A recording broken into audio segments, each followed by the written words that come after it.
बैतुपाली उच्च प्राथमिक विद्यालय आम संस्कृति आम खेलना और गप शुणा कहवा कार्यक्रम अनुष्ठित। सुवर्णपुर जिला डुंगरीपाली ब्लॉक बैतुपाली उच्च प्राथमिक विद्यालय विद्यालय स्तरीय आम संस्कृति आम खेलना गप शुणा कहवा कार्यक्रम अनुष्ठित हो जाइछे।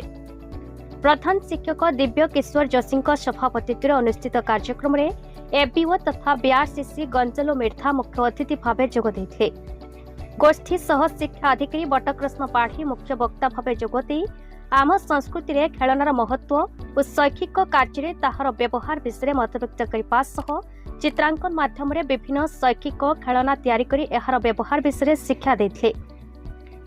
सम्मानित अतिथि भाव गोष्ठी सह शिक्षा अधिकारी जगत मल्लिक, नायब सरपंच श्रीमती तांडी, विद्यालय परिचालना committee chairperson Sumant Barik, Cherupali CRCC Dilip Pathan, circle CRCC Nilkanth Nayak उपस्थित थे।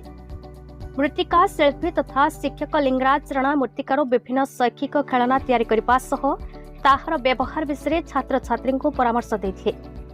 शिक्षक कुमुद चंद्र राणा कागज काम माध्यम विभिन्न शैक्षिक खेलना तैयारी कर एहार प्रणाली शिखाई।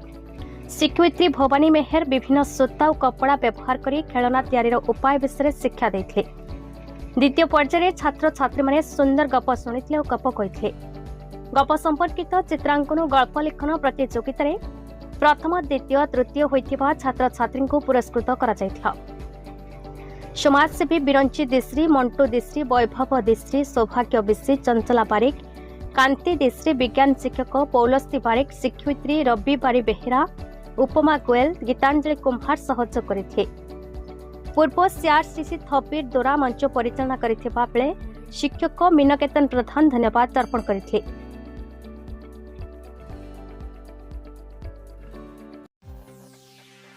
सुवर्णपुर जिलार श्याम सुंदर पंडा टिकेलाल त्रिपाठी रिपोर्ट, भारत न्यूज।